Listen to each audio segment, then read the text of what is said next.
Hello and welcome to this short video about Jaguar XK8 R performance packages. So the packages themselves had four main elements: Brembo brakes, BBS Alloy Wheels, cats, and the handling pack. And I'd also added a fifth one, which is extras, which is some interesting oddities about the kit, little things you needed as well, but not immediately obvious. Okay. Starting from the brakes, the brakes were Brembo 4-pot calipers on all four corners, with the front discs increasing in diameter from what they were using was 325 diameter front discs, actually were increased to 2-piece 355 diameter brakes. You could actually specify them as being drilled and slotted, but this was an extra on top of the extra. The rear brake discs were, instead of 3 or 5 millimeter diameter, they were increased to 330 millimeter diameter. So that was option one, to have bigger brakes, calipers, and discs all round.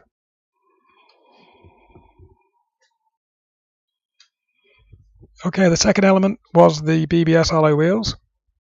The XK180 showed the Paris 20-inch alloy wheels. These were used on the car, offered as an option. The Paris 20-inch was specified as 20 by 9 on the front with two 55/35 tyres. The rear 20 by 10, 285 by 30s. The other option is the famous Detroit. Again, 20-inch, same size as before, 20 by 9 and 20 by 10 tyre sizes are the same as the Paris. The third option was Milan 18-inch, slightly different size here, 18 by 8.5 with two 45 by 45 tyres on the front. The rear 18 by 9 and two 55 by 45. These R performance kits weren't actually restricted to the XK range, they're also on the XJ and the S-Type. There's a couple of other wheel options. As part of the XK options, there was also a winter wheel they were supposed to use with either Paris or Detroit or Milan for the winter. Again, these were 18-inch. Both the Milan and the winter wheel are big enough to take the Brembo brakes, discs and pads. Third element was the computer active technology suspension. This was already standard on the XKR, but you could also have it an option on your XK as part of the package. This basically was shock absorbers which could adjust their damping electronically on all four corners, depending on the attitude of the car and braking, etc. Fourth element, the handling pack. Now, this basically was three elements to the handling pack. The first one was revised dynamic controls. This is basically your cat suspension was tuned. The revised electronic control unit was tuned with revised damper settings for toned handling. The second element was springs and anti-roll bars. So the springs were uprated and the anti-roll bars thickened to increase roll stiffness. Third, retuned steering.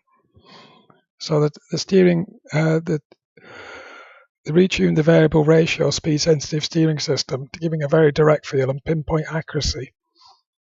So these are three items really you can't see. It's not like you can see the wheels or the brakes, but makes a hell of a difference. Overall, with all this handling pack on, the ride height reduced roughly 10 millimeters on a standard car. Okay, then the last element is all the extras. So there's three main elements here, and I'll talk a little bit about the package cost at the end. So first of all, using BBS Alloy Wheels, Jaguar used extended nuts, basically because the holes in which the nuts sit in, the counterbores, if you would, are deeper than the standard alloy wheels, so the nuts is really recessed if you use standard nuts. So you can buy extended nuts to bring them out a little bit further so you can see them. So those were standard fit on BBS.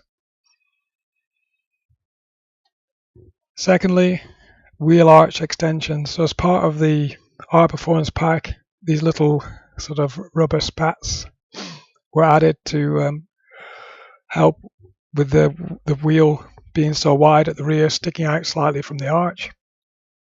Those are necessary. And third was the oil level and dipstick. This wasn't immediately apparent, but quite soon after the R Performance kits were issued, Jaguar issued the TSB to add an extra litre of oil because there were some people being very enthusiastic with their cornering, and then the oil pickup ran dry, and they had a few issues with that. So to resolve this, they issued new dipsticks, which meant the maximum level had risen by 1 litre. It's a bit of a funny one. Lastly, package costs. This is back in 2000, so it's quite old numbers. These are all in pounds sterling. The interesting thing here is obviously all very, very expensive. It's an expensive car. But thing of note here, you could pick either just alloy wheels and brakes, alloy wheels and cats, alloy wheels, cats and handling pack. Obviously the handling pack was a hidden extra, and it was about half or a third as much again as the wheels and brakes. So I'm not sure how many people actually took that one on, but I can imagine it's a very significant part of the upgrade. These prices are all based on the XK8. Obviously the prices for the XKR are slightly cheaper because there was already cats, and some cars probably already had Brembo brakes anyway. But again, the handling pack, another £1,600 extra. So those are the 4 main elements and the extras in your R Performance packs.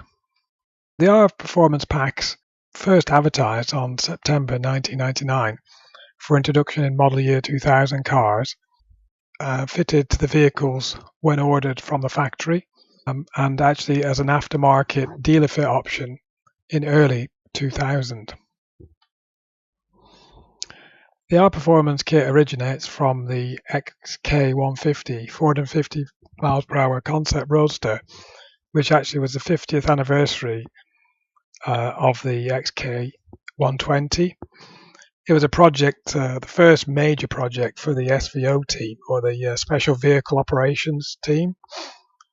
The vehicle actually was shown first at the Paris Motor Show in September 1998, and then later on in March 1999 at Detroit.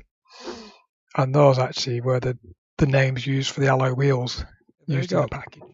Hopefully you found that interesting and useful. Please like, comment, share and subscribe if you'd like to see more XK8 videos.